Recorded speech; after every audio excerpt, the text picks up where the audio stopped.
What's going on, beautiful people? So I've entered my studio in the exact way I usually do, and to my surprise, and this doesn't happen that often, everything was perfect.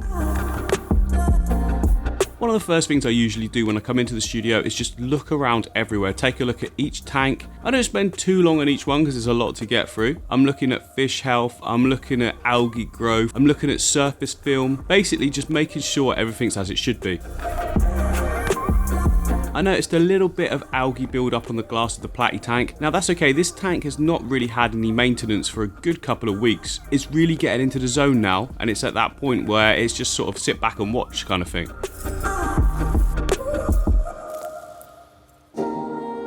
So the platy tank is going nuts. It's just going to need to trim up again really soon, isn't it? I mean, the pearlweed's gone crazy, but look at how well the Rotala HRA has grown back. That is absolutely stunning, isn't it? I mean, remember, we're only using low budget lighting, no CO2, and the amount of algae we're seeing on here now is about sort of the level it sits at, and I'm happy with that. It looks good. Like, I reckon eventually it will sort of dwindle down, but for the time being, without adding anything to sort of combat it, we've got our free auto sink list, which just like to hang out there apparently. They're always there. Like, we've got that whole tank to explore.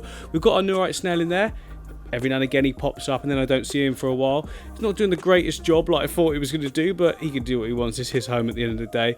Like I said, I could add more stuff to combat it, but it's good level. It looks nice and sort of realistic, maybe not, I don't know. It looks good though, doesn't it? But like I said, it's going to need a trim up, guys, but look at it next to it.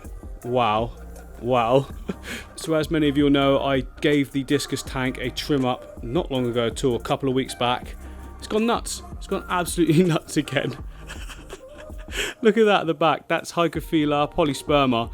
It's just wow. I added a third light. Sorry. So we've got the top here. We've got the two budget lights, and the middle one's a different budget light, and that's got coloured LEDs in as well. It does make the colours pop out a lot more.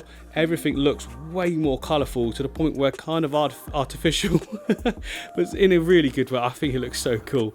I'm just going to go at it, go to town again.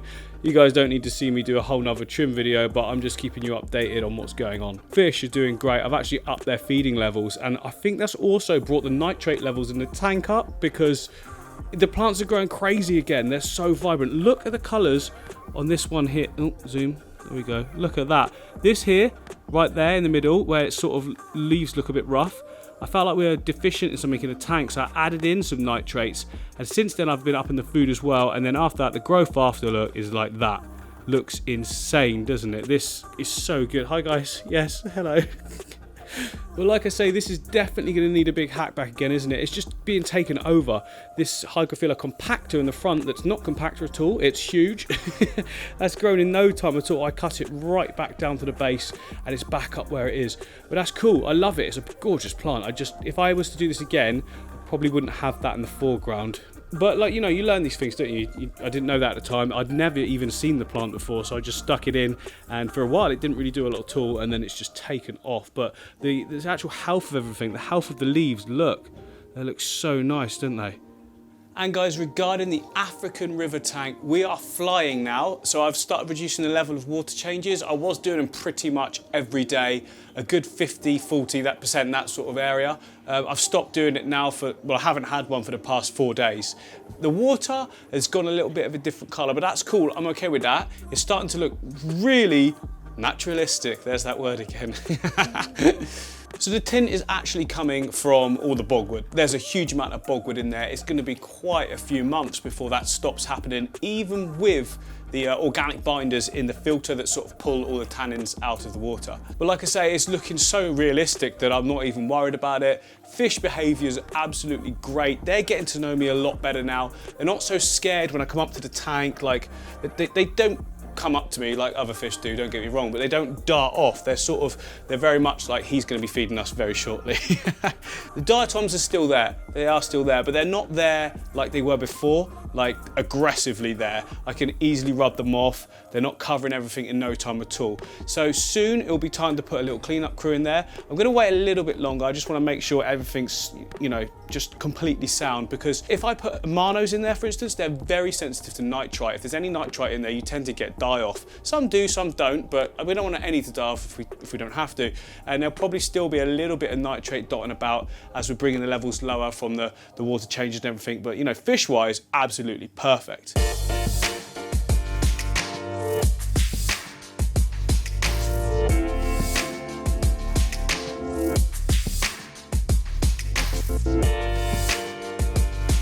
Yes, MD, but what about the secret that I've been keeping from you? So let me take you to the other studio. I have mentioned this previously, so some of you have already guessed it loads of times in previous video. Anyway, let's go and have a look.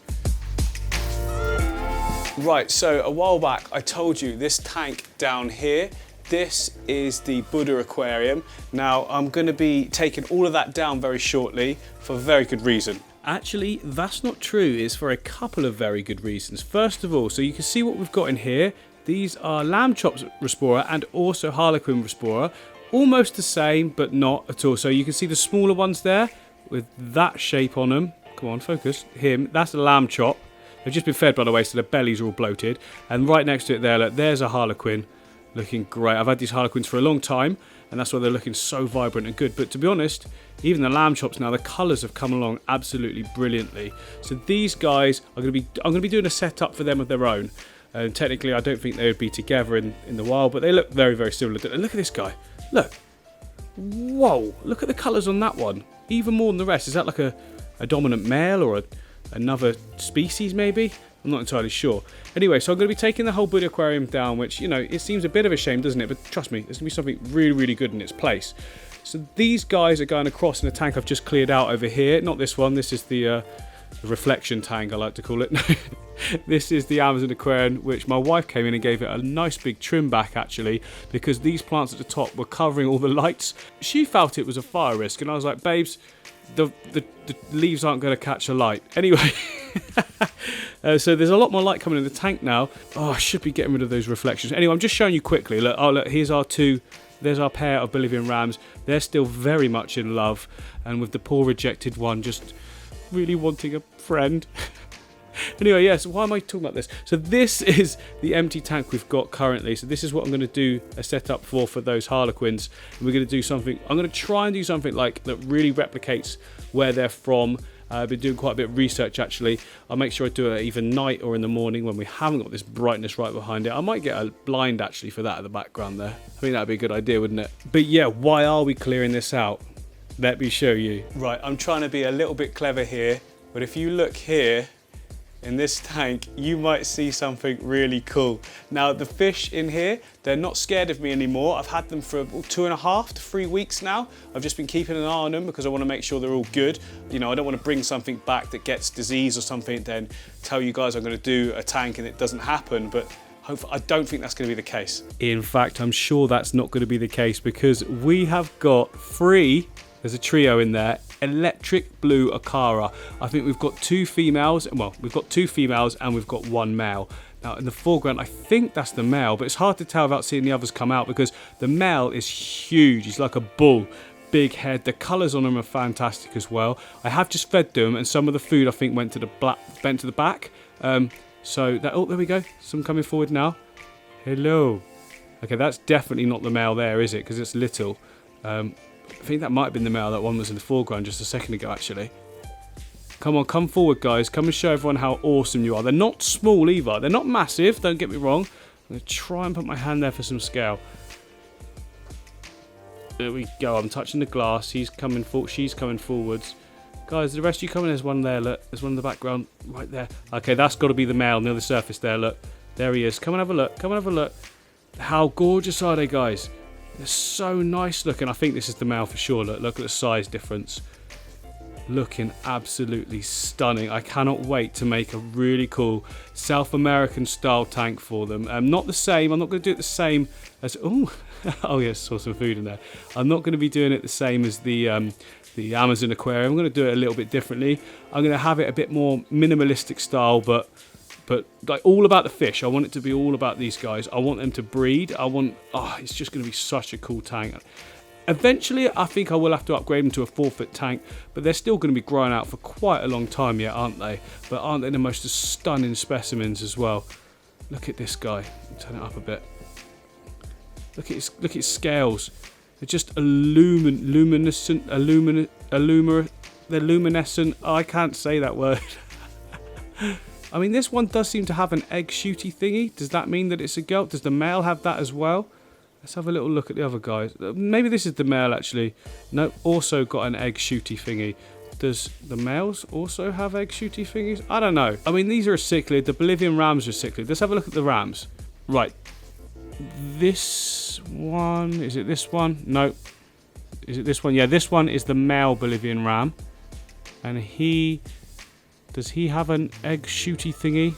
He does have a little nub. Okay, so males, looks like male cichlids have the smaller little nub, and the females tend to have the larger one. So let's go and have a look again. I know this is stuff that a lot of you will already be fully aware of, but guys, it's all pretty new to me, isn't it? I don't know all of this stuff. It wasn't me that picked out the fish, you see. So it was one of the guys at Maidenhead Aquatics. Look, that's got to be a male, hasn't it? Look at the size of him, and look at his dorsal fins, huge, the coloration, all of it. And then you've got a little tiddler right next to, that's the female. Yeah, hello, you're a boy, aren't you? I mean, but look at that. Look at that underneath. I better do some research, hadn't I? Okay, so I've just been and done some research, and it turns out that I've definitely got a male and 2 female there. So I should have known that the guys that picked them out for me at Maidenhead know exactly what they're talking about. Just that I couldn't really tell the difference at the time because their lighting was so sort of low compared to mine. Anyway, the males have got that very prominent dorsal fin that goes over the tail fins as well. It's pretty much the same with all cichlids, isn't it? The males have the big dorsal fin, spiky at the back. It's the same with my Bolivian rams there. It's the same with the dwarf cichlids I've got dotted around as well. Some of rams, for instance, it's just, you get the big pointy dorsal fin. The thing that was throwing me off was obviously what I like to call the egg shooty thing underneath. I've never seen it that large on sort of males before, but this is like a sort of mature male, it would seem, and he was getting ready to do some things. But that's why we look these things up, to learn, isn't it? So yeah, look, I knew I had a male and 2 females. I wasn't sure which one was which, but now that they've all come out in the open, look, it's very obvious. There's our male.